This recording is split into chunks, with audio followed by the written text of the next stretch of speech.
At my dad's retirement dinner, he lifted his glass and said, "Only the kids who made me proud are really mine." The crowd clapped and cheered, then he turned to me and said, "You can go." I got up slowly, but then my husband stood as well. What he did next stunned everyone in the room. You know, some moments just shatter your world, leaving you utterly breathless. I'm talking about that gut-wrenching betrayal that hits so hard, it makes you question everything you thought you knew about family. For me, that moment came at my dad's retirement dinner when he raised his glass and, with a chilling smile, declared, "Only the children who made me proud are truly mine." Everyone clapped, everyone cheered, and then he looked directly at me and said, "You can leave." My name is Olivia Hamilton, and I'm 35 years old. Have you ever felt like your own family tried to erase you, just, poof, gone from the story? Because last week, at my father's lavish retirement gala, the grand finale of his 30-year career as a prestigious school principal, I was literally kicked out of the VIP table. In front of 200 guests. Not for making a scene, not for being late, but for being just an elementary school teacher. Apparently, that embarrassed the family. My stepmother's daughter, a corporate lawyer, took my seat, my place in the family, and even my spot on a $5 million education fund board. I stood there, shaking, humiliated beyond words. But what happened next? When my quiet, unassuming husband, Marcus, stood up and walked to that microphone, the entire ballroom fell silent. What he revealed about who he really was changed everything in less than 60 seconds. The look on my father's face, the gasps from the crowd, and especially my stepmother's champagne glass, shattering on the floor. I'll never, ever forget it. The crystal ballroom at the Grandview Hotel sparkled with an almost suffocating sense of importance that evening. Crystal chandeliers cast golden light over round tables draped in ivory linens, each centerpiece boasting white orchids that probably cost more than my entire weekly grocery bill. This wasn't just any retirement party, it was Robert Hamilton's grand finale, and he'd made sure everyone who mattered in the education world was there to witness it. My husband, Marcus, and I arrived about 15 minutes late, thanks to some unexpected highway traffic. I smoothed down my navy dress, the nicest one I owned, bought 3 years ago for my own teaching award ceremony. Marcus looked handsome in his simple black suit, though I noticed him checking his phone more frequently than usual. "Everything okay with work?" I asked as we entered the ballroom. "Just some last-minute details," he said, squeezing my hand. "Nothing to worry about." The room buzzed with at least 200 guests, school board members, principals from across the district, major donors, even reporters from the local education journal.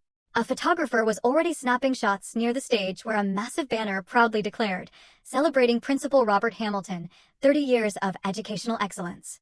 My father stood near the entrance, impeccably dressed in a charcoal Tom Ford suit that easily cost 3 months of my teaching salary. Patricia, his wife of 4 years, glittered beside him in a gold sequin gown, her diamond necklace catching the light with every practiced, shallow laugh. They looked like they belonged on a magazine cover. "Olivia," Dad's voice boomed when he spotted us, though his smile didn't quite reach his eyes. "You made it." "Of course, Dad. Wouldn't miss your big night," I replied, trying to sound cheerful. Patricia's gaze swept over my dress, with barely concealed disappointment. "How nice of you to come. Jessica's been here for an hour already, networking with the board members." Jessica, Patricia's daughter. The successful one. "The traffic was..." I started. "No excuses necessary," Patricia cut in smoothly. "Let's get you to your table." As we walked through the crowd, I noticed a local news crew setting up cameras near the stage. Whatever announcement my father planned tonight, he wanted it documented. Marcus's phone buzzed again, and he glanced at it briefly, his expression unreadable. Something about this night felt different. The way Patricia kept smiling, the way my father avoided direct eye contact, and especially the way Marcus kept his phone close, like he was waiting for something. I just didn't know yet that I was about to be erased from my own family's narrative. The place cards at the VIP table gleamed like tiny verdicts.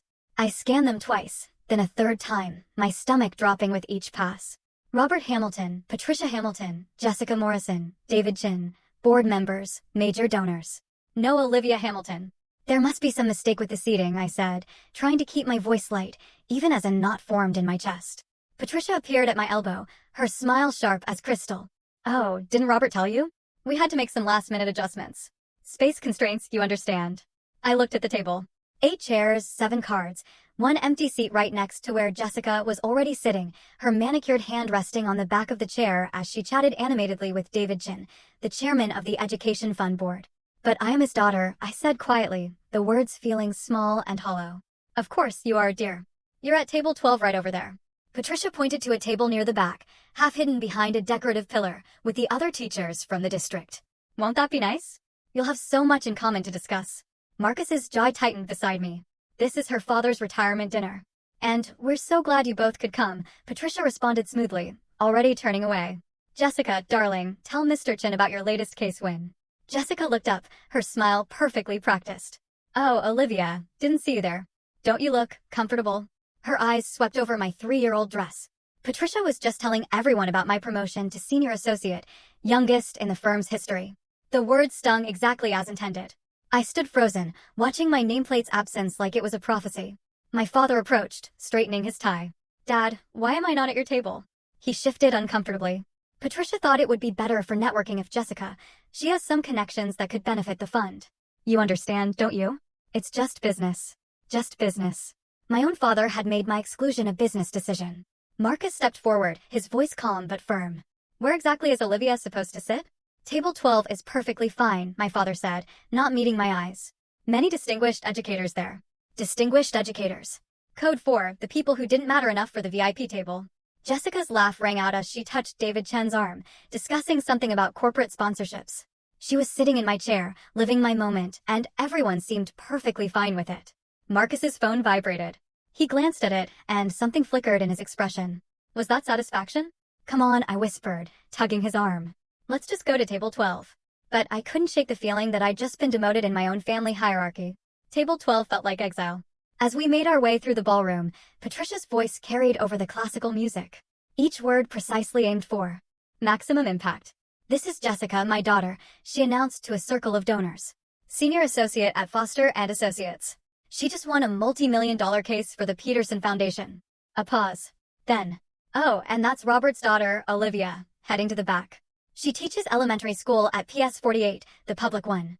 The way she said public made it sound like a disease. Marcus's hand found mine under table 12's polyester tablecloth, a far cry from the VIP table's silk.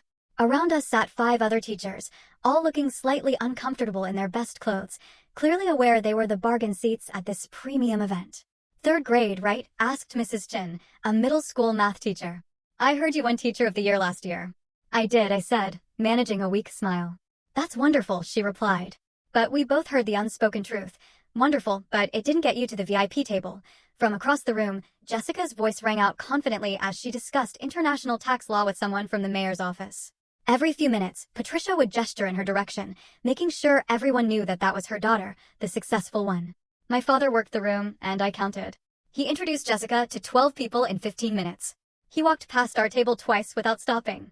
Marcus squeezed my hand tighter. His phone lit up with a message, and I caught a glimpse. Confirmation received. Ready when you are. What's that about? I asked. Just work, he said. But there was something in his tone I couldn't place. How are you holding up? I'm fine, I lied. No, you're not. His brown eyes met mine, steady and warm. And you shouldn't have to be. From the VIP table, another burst of laughter. Patricia was now telling someone about Jessica's Harvard Law degree, loud enough for our corner to hear. We're just so proud of what she's accomplished. It takes real ambition to reach those heights. Real ambition. Unlike teaching 8-year-olds to read, apparently. Mrs. Chin leaned over sympathetically. Family events can be complicated. I nodded, watching my father beam at Jessica as she showed him something on her phone, probably her latest bonus statement. Meanwhile, I had 28 students' handmade thank you cards in my desk drawer, but those didn't translate to networking opportunities. Marcus typed something quickly on his phone, then put it away. Whatever you're planning, I whispered, don't. It's not worth it. He kissed my temple. You're always worth it. The lights dimmed slightly as my father took the stage, tapping the microphone with practiced authority. 200 faces turned toward him, and the photographer positioned himself for the perfect shot. Thank you all for joining us tonight, Dad began, his voice carrying that principal's authority I'd grown up admiring. As I stand here, preparing to close this chapter of my career, I'm overwhelmed by gratitude. He launched into acknowledgments, the school board, fellow principals, major donors. Then came the personal section. My heart rate picked up. I'm blessed with a wonderful family, he said, gesturing to the VIP table. My beautiful wife, Patricia, who's been my rock these past 4 years, and I'm especially proud tonight to have Jessica Morrison here, Patricia's daughter, who I've come to think of as my own. As my own, the words hit like ice water. Jessica just made senior associate at Foster & Associates, the youngest in their history. Harvard Law, summa cum laude.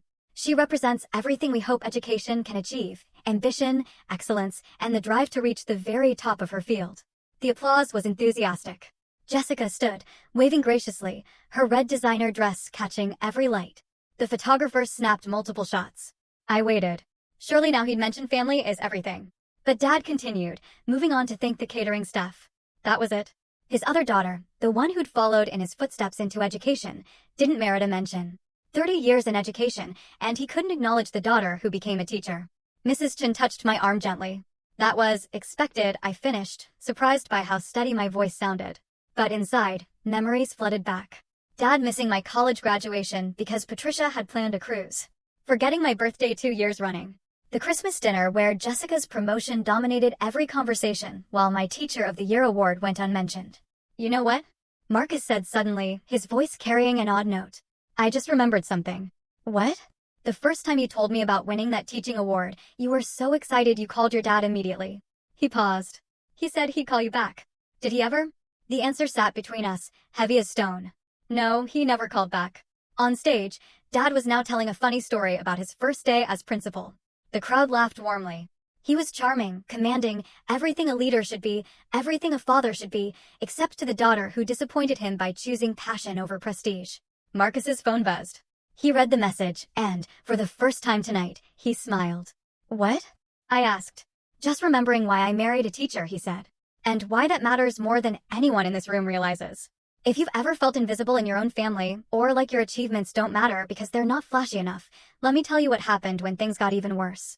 Because my father's next announcement changed everything I thought I knew about my place in the family. My father returned to the microphone, his expression shifting to what I recognized as his important announcement face. The same one he'd worn when telling me about marrying Patricia. Now, for the evening's major announcement, he said, commanding instant silence.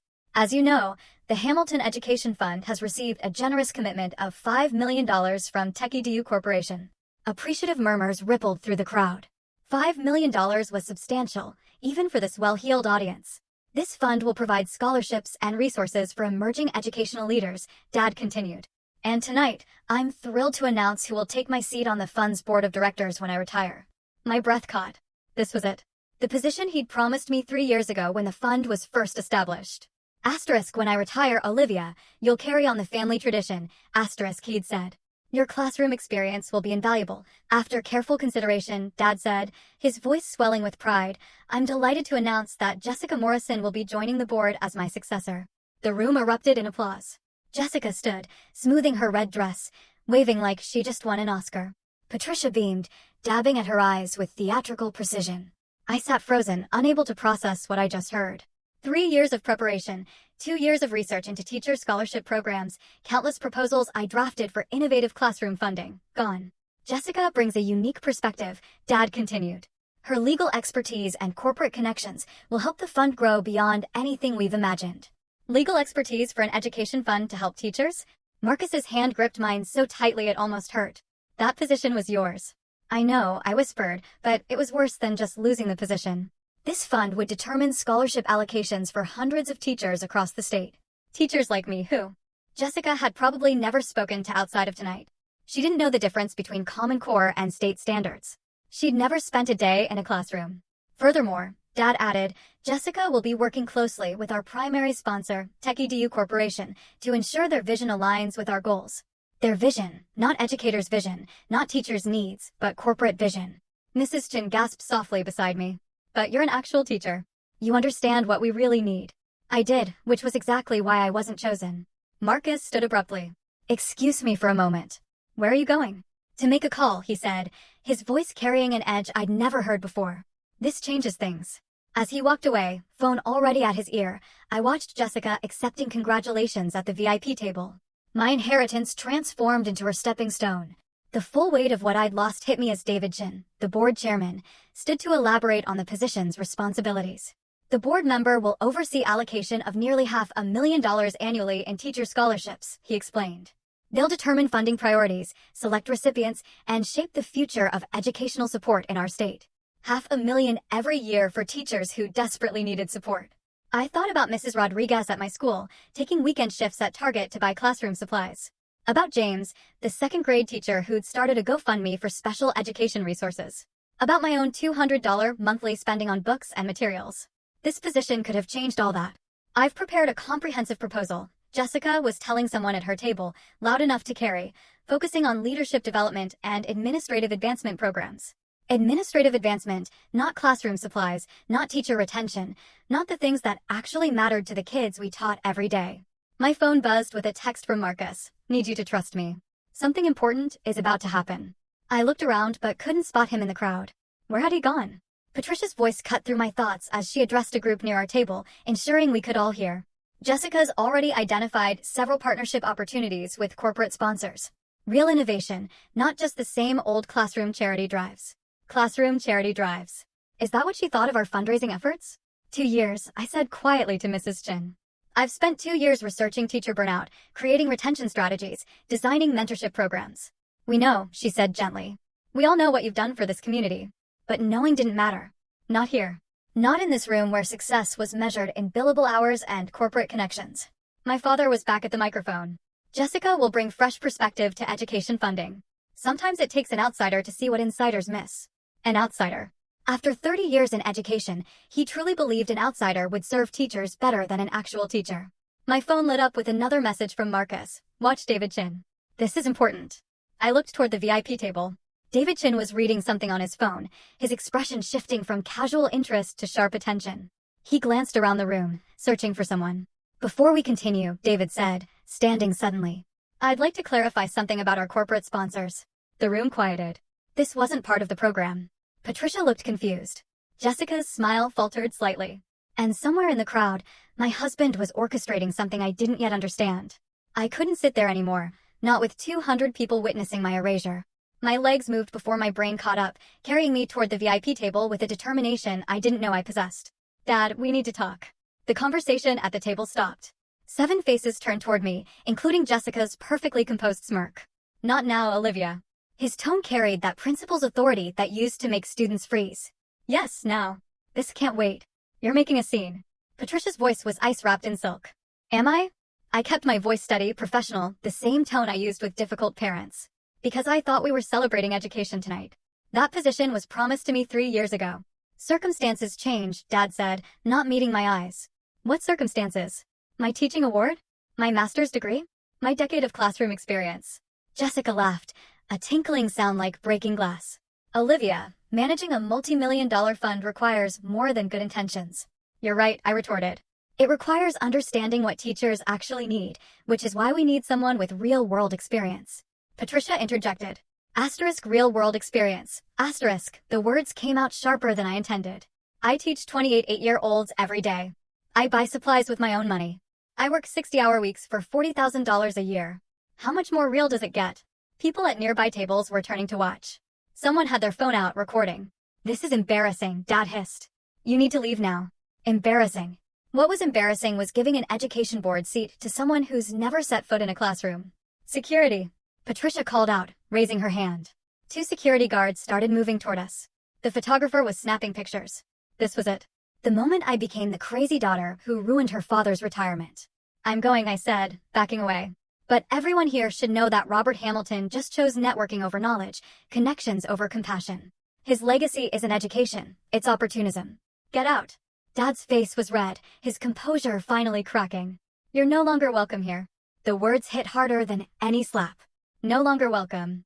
At my own father's retirement. As security approached, a calm voice cut through the tension. That won't be necessary. Marcus appeared beside me, his presence steady as a lighthouse. He addressed the security guards with quiet authority. We're leaving voluntarily. But first, Mr. Hamilton, one question. Dad glared at him. What? Do you know who your primary sponsor actually is? The CEO of TechEdu Corporation? Of course. Some tech executive. What is that? Interesting. Very interesting. Marcus's smile was subtle but unmistakable. Shall we go, Olivia? Something in his tone made everyone pause. The security guards flanked us as we walked through the ballroom, 200 pairs of eyes tracking our humiliation. Someone whispered, is that his actual daughter? Another person held up their phone, live streaming the spectacle. You're embarrassing yourself. Patricia called out, loud enough for everyone to hear.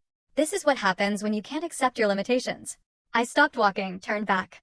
The entire room held its breath. My limitations? Some people are meant for greatness, Jessica added, standing now, her voice carrying that courtroom confidence. Others are meant for simpler things. There's no shame in being ordinary, Olivia. Ordinary. The word hung in the air like a verdict. Teaching is noble work, Patricia continued with fake sympathy. But let's be honest, anyone can teach elementary school. It takes real talent to succeed in law or business. Anyone can teach. I thought of Tommy, my student with dyslexia, who'd finally learned to love reading. Of Sarah, who'd overcome selective mutism in my classroom. Of the 17-hour days, the differentiated instruction, the child psychology courses, the endless patience required to shape young minds. You're right, I said quietly.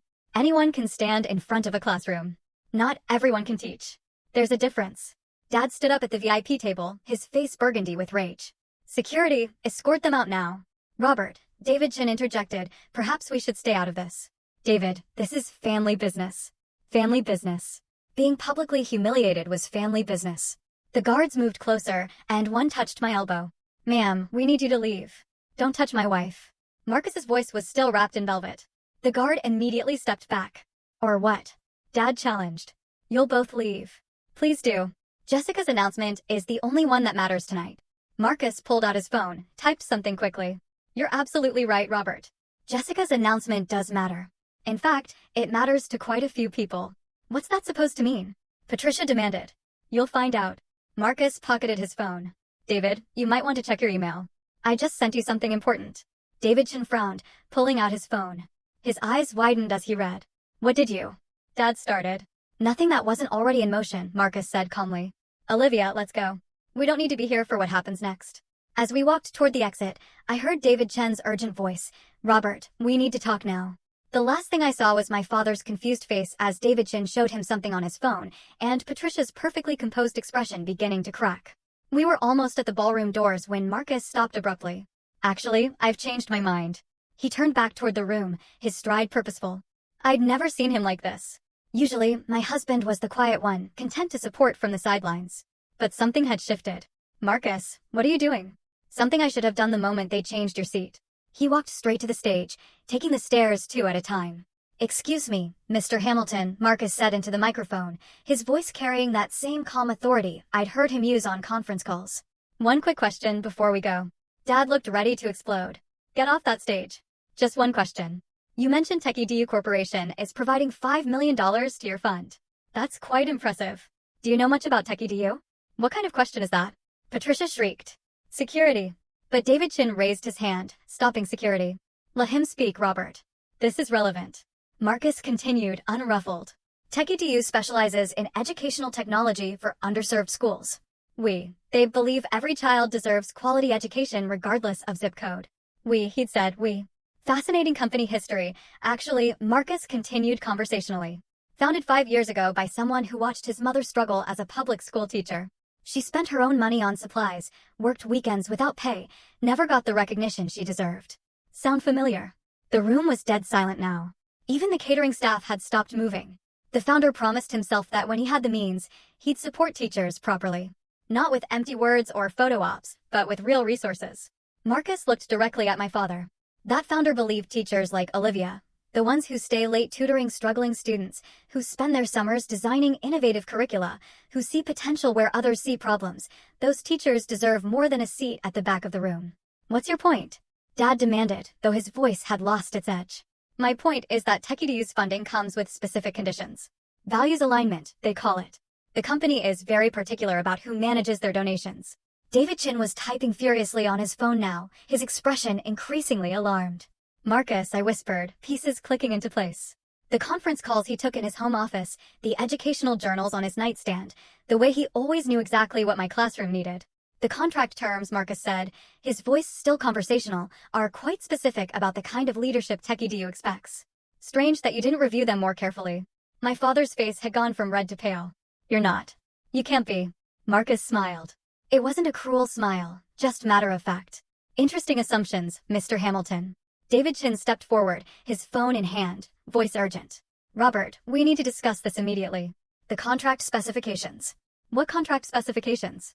Patricia demanded, her composure finally cracking. Marcus pulled out his own phone, reading from the screen. Section 7.3. Fund management must prioritize classroom educator experience. Section 7.4. Board positions should reflect diverse educational backgrounds with preference for active teachers. He looked up. Should I continue? Jessica laughed nervously. This is ridiculous. You can't seriously suggest. I'm not suggesting anything, Marcus interrupted smoothly. I'm simply reading from a binding legal document, one that Mr. Hamilton signed 6 weeks ago. My father grabbed the contract from David Chin, scanning it frantically. His face went even paler. Furthermore, Marcus continued, TechEdu reserves the right to withdraw funding if these conditions aren't met. It's all there in black and white. You set us up. Patricia hissed. No, we offered $5 million with clear conditions. You just assumed you could ignore them. Marcus's voice remained perfectly professional. Interesting how you never bothered to ask who ran TechEdu. You saw the money and assumed the details didn't matter. I noticed something then. The TechEdu logo on the massive backdrop behind the stage. The same stylized apple with a graduation cap I'd seen on Marcus's laptop screen dozens of times. How had I missed it? This is entrapment. Jessica stood up, her lawyer instincts kicking in. Actually, it's contract law, Marcus replied. Your specialty, I believe. Then you'll appreciate Section 12.1. Any public announcement of board positions without sponsor approval constitutes breach of contract. The room buzzed with whispers. Phones were out everywhere, recording this unprecedented reversal. David Chin cleared his throat. Robert, as board chairman, I have to ask, did you review this contract with legal counsel before signing? Patricia said Jessica had reviewed it. All eyes turned to Jessica, who suddenly looked less like a senior associate and more like a deer in headlights. I skimmed it. It seemed standard. Skimmed? David Chen's tone could have frozen water. A $5 million contract and you skimmed it? Marcus stepped back from the microphone. Mr. Chen, I believe you have some decisions to make about the fund's leadership. We'll await your response. As he walked back toward me, the room erupted. David Chin was calling an emergency board meeting. Patricia was screaming at Jessica. My father stood frozen, staring at the contract like it might disappear if he looked hard enough. And on the backdrop behind them all, the TechEdu logo seemed to glow a little brighter. Have you ever had someone stand up for you when you couldn't stand up for yourself? That moment when someone you love shows you just how valued you really are. That's where everything changed. Where the truth finally came out in front of everyone. Patricia's composure shattered completely. She grabbed the microphone from the podium, her voice shrill with desperation. This is manipulation. This man, she pointed at Marcus, has been deceiving us all. Hiding who he was. Olivia probably planned this whole thing. Planned what? I asked, finding my voice. Planned to be humiliated at my father's retirement? Planned to be told I'm an embarrassment to the family. You are an embarrassment. Patricia's mask finally slipped entirely. A teacher making $40,000 a year, driving a 10-year-old Honda, shopping at Target. Do you know how it looks when Jessica and I have to explain you at country club events? The room gasped collectively. Someone whispered, she actually said that out loud. And you? Patricia turned on Marcus. Pretending to be some nobody when I'm what? Marcus asked calmly. A successful man who loves his wife, who's proud that she shapes young minds, who thinks her work matters more than any corporate deal. Jessica grabbed the microphone from her mother. This doesn't change anything. I have the qualifications. I have the connections. You have no experience with education, I said, stepping forward. Name one educational theory, one classroom management technique, one learning disability accommodation. Silence. That's what I thought. Experience doesn't matter when you have talent. Jessica snapped. Some people are born leaders. Others are just teachers. Just teachers. There it was again. My father finally found his voice. Olivia has always lacked ambition, always settled for less. I tried to push her toward law school, business school, anything with prestige. But she chose this. This. 10 years of dedication reduced to a disappointed this. You know what? I said, my voice carrying across the silent ballroom. You're right. I chose this. I chose to wake up every day and make a difference. I chose to be the person kids run to with their problems. I chose meaning over money. How noble, Patricia sneered. And how convenient that your husband's money lets you play teacher without worrying about bills. The accusation hung in the air like poison. Around us, 200 people watched this family implode, their phones capturing every word. My wife, Marcus said quietly, has never taken a penny from TechEdu. She doesn't even know the full extent of. He stopped. Actually, you know what? It's time everyone knew exactly who deserves respect in this room. He walked back to the stage with purpose, and this time no one tried to stop him. Ladies and gentlemen, I have an announcement. Marcus stood at the podium with a quiet confidence I'd seen him display only in our most private moments, when he talked about changing education, about making a difference. The ballroom fell completely silent. My name is Marcus Hamilton, he began. Yes, I took my wife's last name when we married. She doesn't know this, but it was because I wanted to honor the only Hamilton who actually understands what education means. My breath caught. He'd never told me why he'd taken my name. 5 years ago, I watched my wife come home crying because she'd spent her entire paycheck on books for her classroom. That same night, she stayed up until 3 a.m. creating individualized learning plans for each of her students. His voice carried across the room with devastating clarity. That's when I decided to build something that would support teachers like her. Every CEO in this room, Marcus continued, his gaze sweeping the crowd, every lawyer, every successful person here, we all started with a teacher. Someone who saw potential in us. Someone who stayed after school to help us understand. Someone who believed in us when we didn't believe in ourselves. David Chin nodded slowly, his expression thoughtful. But we forget them, don't we? We achieve success, and suddenly those teachers become embarrassments. Not impressive enough for our galas. Not worthy of our VIP tables. This is grandstanding. Patricia protested weakly. No, Marcus replied. This is truth. Olivia has touched more lives in 1 year of teaching than most of us will in entire careers. Her students write to her years later. Parents credit her with changing their children's trajectories. But tonight, she wasn't good enough for the family table. He pulled out his phone, projecting something onto the screen behind him. It was a photo. My classroom walls, covered with student artwork, achievement certificates, and thank you letters. This is what real success looks like. This is what actually matters. His voice grew stronger. And if Robert Hamilton can't see that, if he values networking over knowledge, prestige over purpose, then he doesn't deserve what TechEdu offers. You can't withdraw funding over personal issues. Jessica called out, her lawyer instincts kicking in. Marcus smiled slightly. I'm not withdrawing anything over personal issues. I'm withdrawing it over values misalignment. Section 3.2 of the contract. The sponsor reserves the right to redirect funds if the recipient organization fails to demonstrate commitment to classroom educator support. Redirect? David Chin asked sharply. Redirect where? Marcus looked directly at me. And for the first time that night, his professional mask slipped, revealing pure love and pride. To someone who actually deserves it. I should properly introduce myself, Marcus said, his voice carrying absolute authority now. I'm Marcus Hamilton, founder and CEO of TechEdu Corporation. The ballroom erupted. Gasps, exclamations, chairs scraping as people stood for a better view. The photographer's camera clicked rapidly, capturing the moment my father's empire crumbled. That's impossible. Patricia stammered, gripping the table edge. You're nobody.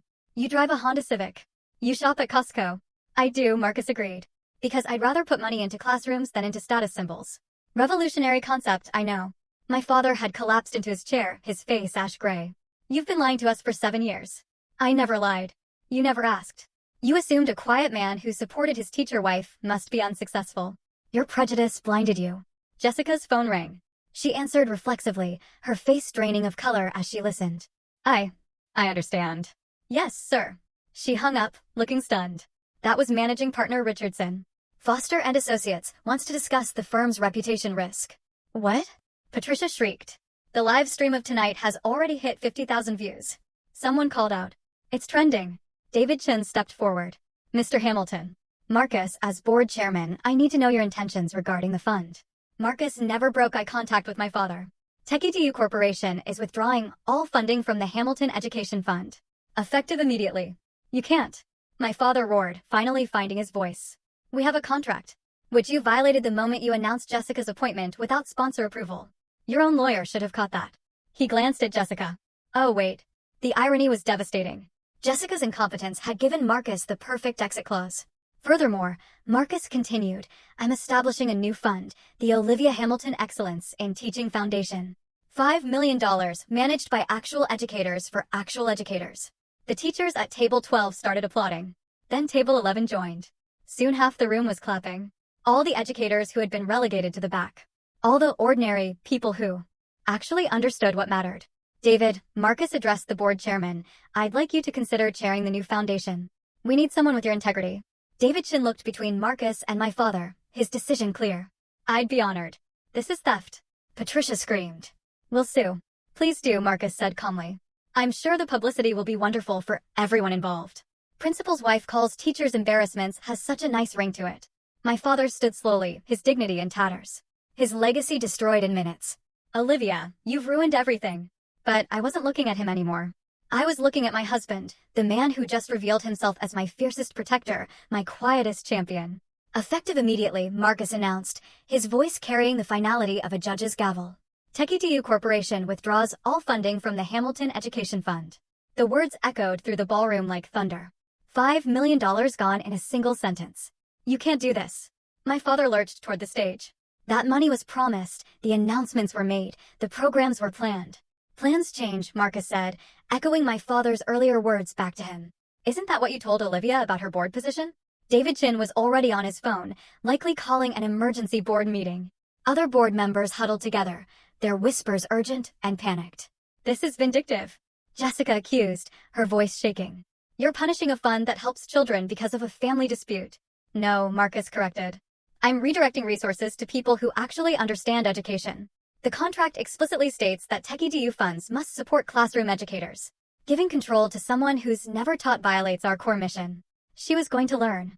Patricia protested desperately. From whom? From the teacher you just called an embarrassment. Marcus's tone remained professionally cold. From the daughter Mr. Hamilton couldn't acknowledge in his speech. The live stream comments were scrolling rapidly on someone's phone screen nearby. Asterisk justice. Finally, someone stands up to nepotism. That teacher deserves better. Asterisk, Mr. Hamilton. David Chin spoke up, his decision made. Given this development, the board needs to reconvene immediately. Jessica's appointment is obviously void without funding. This is a conspiracy. Patricia spat. You all planned this. We planned nothing, I said, finding my voice. You created this situation with your choices. Every insult, every slight, every moment you made me feel worthless. You built this outcome yourselves. My father's shoulders sagged. In 60 seconds, he'd gone from celebrated principal to the man who lost $5 million through arrogance and nepotism. The teaching community deserves better, Marcus continued. They deserve leaders who understand their struggles, who value their contributions, who see them as professionals, not embarrassments. Please, my father said quietly, the fight draining from him. The fund helps hundreds of teachers. And it still will, Marcus replied. Just not under your name, not under leadership that sees teachers as less than. The Olivia Hamilton Foundation will serve the same community with actual respect. A reporter pushed forward. Mr. Hamilton, are you saying this was personal? Marcus considered the question. I'm saying that values matter. If you can't respect teachers, you shouldn't control teacher funding. It's that simple. The security guards who'd almost escorted us out earlier now stood awkwardly, unsure what to do. The power dynamic had shifted so completely, they looked to Marcus for direction. We're done here, Marcus said simply. Marcus returned to the microphone one final time, his presence commanding absolute attention. Before we leave, I want to announce the establishment of the Olivia Hamilton Excellence in Teaching Foundation. His voice carried pride that made my eyes burn with tears. $5 million dedicated to supporting classroom educators who do the real work of shaping our future. The teachers at table 12 rose to their feet, applauding. Mrs. Chin was crying openly. This foundation will provide grants for classroom supplies, fund continuing education, and offer mental health support for teachers facing burnout. Marcus looked directly at me. It will be chaired by someone who understands what teachers actually need because she is one. You want me to? I couldn't finish the sentence. If you'll accept, Marcus said softly. Though I should mention, I never told you about TechEDU because I wanted you to love me for me, not for this. I know, I whispered, remembering all the times he'd supported me without fanfare, without recognition, without need for credit. This is outrageous. Patricia's voice cracked with desperation. You can't just create a competing foundation. It's not competing, Marcus corrected. Your fund no longer exists without funding. This is a replacement. David Chin stepped forward. For what it's worth, the board members who actually care about education would be honored to serve under Mrs. Hamilton's leadership. 30 teachers in the room stood up. A wave of movement from the back tables, then support staff, then several parents I recognized. Soon, nearly half the room was standing. All the people who understood what really mattered in education. Additionally, Marcus announced, TechEDU will match any donation made to the foundation tonight. Dollar for dollar. Immediately, phones came out. The head of the local teachers union called out, $10,000 from our emergency fund. $20,000 from the Parent-Teacher Association, someone else shouted. Within minutes, pledges totaling $300,000 filled the air. With matching, we'd raised over $500,000 in addition to the base funding. Jessica stood frozen, watching her carefully planned future crumble. The board position, the prestige, the networking opportunities, all evaporating because she'd skimmed a contract. This won't stand, she said weakly. There are legal implications. You're right, Marcus agreed. Your firm will probably want to discuss how their senior associate missed crucial contract terms that cost a client $5 million. That does have legal implications. Her phone rang again. She looked at the screen and didn't answer. Mrs. Hamilton, David Chin addressed me formally. Would you accept the position of founding chair? I looked at my father, who sat defeated at his VIP table, his grand retirement transformed into public humiliation. Then at Marcus, who'd protected me while respecting my independence. I accept. Jessica's phone wouldn't stop ringing. Each call she declined made the next one come faster. Finally, she had to answer. Yes, Mr. Richardson. Her voice was barely audible, but in the hushed ballroom, we could all hear. I understand. Yes, sir. The live stream. I know. Tomorrow morning. Yes, sir. She hung up, her hands trembling. The senior associate who'd strutted in designer heels now looked like a law student who'd failed the bar. They want to discuss damage control, she said numbly. The firm's biggest education clients saw the stream. They're reconsidering their representation. What did you expect? Mrs. Chen asked, not unkindly. You publicly insulted an entire profession. Teachers are parents, too. They're voters, they're clients. The reality was sinking in. Jessica hadn't just insulted me. She'd insulted every teacher watching. Every parent who valued education. Every person who remembered a teacher who'd changed their life. Patricia grabbed her daughter's arm. We'll fix this. We'll issue a statement. We'll say you were misquoted. It's live streamed, Mom, Jessica said flatly. 50,000 views and climbing. The legal blogs are already picking it up. Lawyer who skimmed multi-million-dollar contract calls teachers worthless. Her phone buzzed with a text. She read it and actually laughed, a broken, disbelieving sound. The state bar wants to discuss my public conduct. Apparently, demeaning educators violates professional ethics standards. Marcus spoke quietly. Actions have professional consequences. You chose to build your career on stepping on others. Now others are stepping back. This is your fault. Patricia turned on me viciously. If you just accepted your place, her place, Marcus interrupted. Her place is wherever she chooses to stand. And tonight, she's standing as the head of a foundation that will actually help teachers, not just use them for photo opportunities. David Chin cleared his throat. Robert, the board needs your resignation letter by Monday. Given tonight's events, your continued involvement would be problematic. My father didn't respond. He sat staring at the tablecloth, aging years in minutes. For what it's worth, I said quietly. I never wanted this. I just wanted to be included, to be valued, to have my father proud of what I do. I was proud, he said hoarsely. I just wanted more for you. More than shaping the future? More than being loved by 28 kids who think I hung the moon? More than making a real difference? I shook my head. That's not more, Dad. That's just different. And different isn't better. Jessica's phone rang again. Another client pulling out. Another consequence landing. The empire built on dismissing teachers was crumbling. One phone call at a time. By the time we left the ballroom, the video had gone viral. 2 million views in 3 hours. The hashtag teachers deserve respect was trending nationally. My phone hadn't stopped buzzing. Messages from former students, fellow teachers, parents who'd heard what happened. The story had struck a nerve. Every teacher who'd been told they were just a teacher, every educator who'd been asked, but what's your real job? The internet never forgets, Marcus said as we sat in our car, watching the numbers climb on social media. The fallout was swift and merciless. Screenshots of Patricia calling teachers an embarrassment became memes. Jessica's "Some people are meant for greatness, others for teaching" was printed on protest signs outside Foster and Associates by morning. My father's reputation, built over 30 years, destroyed in one night. The principal who didn't value teachers, the educator who saw education as embarrassing. The irony was devastating. 3 days later, the school board released a statement. In light of recent events, Robert Hamilton has voluntarily accelerated his retirement, effective immediately.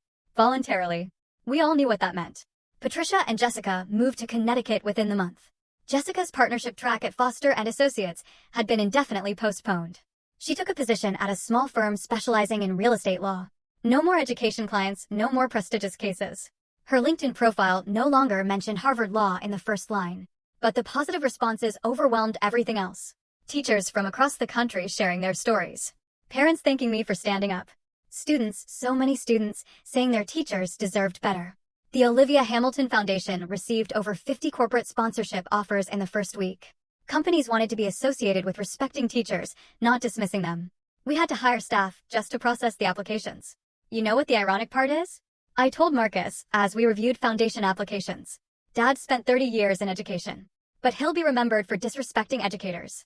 He made his choice, Marcus said simply. Every time he introduced Jessica instead of you. Every time he valued prestige over purpose, choices have consequences. A month later, we held our first foundation board meeting. David Chin, 5 veteran teachers, 2 parent advocates, and me. No lawyers unless they taught. No business executives unless they'd volunteered in classrooms. Just people who understood that teaching wasn't less than. It was everything. The meeting was at table 12 of the same ballroom. We'd specifically requested it. From the back tables to the boardroom, Mrs. Chen said with a smile. That's quite a journey. No, I corrected. From the classroom to the boardroom, that's the journey that matters. 6 weeks after the gala, my father called. I'd been expecting it. Patricia had left him 2 weeks prior, moving to Connecticut to be near Jessica. The house is too big for one person, he said. The silence was deafening. Olivia, we need to talk. We're talking now. In person, please. His voice sounded older, fragile. I need to apologize. Do you? Or do you need forgiveness to salvage your reputation? A long pause. You've become harsh. No, Dad. I've become clear. There's a difference. What I did was wrong, he said finally. I see that now. What exactly was wrong? Be specific. Another pause. I could picture him struggling, still unable to fully admit his failures. I shouldn't have given Jessica your position. And I shouldn't have excluded you from the VIP table. And Olivia, please. You've made your point. You've destroyed everything. My reputation, my retirement, my marriage. I destroyed nothing, I interrupted. You did that yourself. Every choice you made led to that moment. I just stopped protecting you from consequences. You're my daughter. Doesn't that mean anything? It meant everything to me. But what did it mean to you? Was I your daughter when you forgot my birthday twice? When you missed my teaching awards ceremony for Patricia's book club? That's not fair. When you introduced Jessica as the daughter you're proud of? When you called my career an embarrassment? Was I your daughter then? Silence stretched between us. Years of hurt condensed into seconds. What do you want from me? He asked finally. Nothing. That's the point. I don't need anything from you anymore. So that's it? You're cutting me off. I'm setting boundaries. If you want a relationship, here are my terms. 6 months of family therapy, a public apology to the teaching community, and a genuine effort to understand why what you did was wrong. Not just the consequences, but the actual harm. That's ridiculous. I'm not going to therapy like some. Then we're done. Your choice, Dad. Just like it's always been your choice. You've changed, he said bitterly. Marcus has turned you against me. No, Dad. Marcus showed me I deserved respect. You showed me you wouldn't give it. That's not the same thing. I hung up gently. No anger. No satisfaction. Just peace. He didn't call back. Didn't meet my terms. Made his choice again. And for the first time in my life, I was okay with that. His approval was no longer my measure of worth. 6 months later, the Olivia Hamilton Foundation had awarded 127 scholarships to teachers pursuing advanced degrees. We provided emergency grants to 89 classrooms facing supply shortages. We'd funded mental health support for over 200 educators experiencing burnout. But I still taught 3rd grade at PS 48. Why don't you quit? A reporter asked during an interview. You're running a multi-million-dollar foundation. Because I'm a teacher, I replied simply. The foundation exists to support teachers. How can I do that if I stop being one? Marcus and I had moved nothing about our daily life. We still lived in our modest 2-bedroom apartment. He still drove his Honda Civic. I still shopped sales for classroom supplies, though now the foundation reimbursed me and every other teacher who submitted receipts. The real change was internal. I walked taller, spoke clearer, set boundaries without apology. Mrs. Hamilton. Tommy, my former student with dyslexia, now in 5th grade, ran up to me in the hallway. I got into the advanced reading group. That's amazing, Tommy. My mom says it's because you taught me that different isn't less than, just different. Different isn't less than. My father's words reversed and redeemed. Marcus and I were stronger than ever. The secret he'd kept? It hadn't been about deception, but protection. He'd wanted me to be valued for myself, not his money. He wanted my father to see my worth without knowing about TechEdu. Any regrets? I asked him one evening as we reviewed foundation applications together. Only one, he said. I wish I'd stood up for you sooner. You stood up when it mattered most. We'd been trying for a baby for 2 years. The stress of family drama hadn't helped. But now, with peace in our lives, with boundaries firmly set, something shifted. The test showed 2 lines. A teacher's baby, Marcus said, his hand on my still flat stomach. They're going to change the world. Every baby changes the world, I corrected. Teachers just help them realize it. My father hadn't met my terms. Patricia sent occasional nasty emails that went straight to spam. Jessica had reinvented herself as a work-life balance coach on Instagram, never mentioning her legal career. But I had 28 8-year-olds who thought I was magic, a husband who saw my true worth, a foundation helping thousands of teachers, and now a baby on the way. Different wasn't less than. It was everything. Looking back now, I realized the most important lesson from that night wasn't about revenge or justice. It was about recognition, not from others, but from ourselves. Your worth isn't determined by someone else's inability to see it. It exists regardless of who acknowledges it. I spent 35 years seeking my father's approval, measuring my success through his eyes. But teaching isn't less than law. Caring isn't less than competing. Service isn't less than status. These are different paths, not different values. The hardest boundary I ever set wasn't with my father. It was with myself. The boundary against self-doubt, against internalized criticism, against believing that choosing purpose over prestige made me less than. Marcus didn't save me that night. He revealed what was already true, that my work mattered, that my choice had value, that the 20 kids who learned to read in my classroom were just as important as any corporate merger. The foundation has grown beyond anything we imagined. But you know what makes me proudest? Last week, one of my former students became a teacher. She said, "Mrs. Hamilton, you showed me that teaching is a superpower." It is. Every teacher, you have superpowers. You shape minds. You build futures. You catch children when they fall and teach them to fly. That's not ordinary. That's extraordinary. My father and I haven't spoken in 8 months. Maybe we never will. But I've learned that family isn't about blood. It's about respect. It's about the people who see your worth when you're doubting it yourself. It's about the husband who builds an empire to honor your work. It's about the students who write thank you letters 10 years later. For those of you facing similar situations, whether it's family, friends, or colleagues who diminish your choices, remember this: their inability to see your value doesn't diminish it. Their need to rank worth by salary doesn't define it. Their discomfort with your joy doesn't destroy it. Set your boundaries with love, but hold them with steel. You deserve to be celebrated, not tolerated. You deserve to be valued, not compared. You deserve respect for the path you've chosen, especially when that path serves others.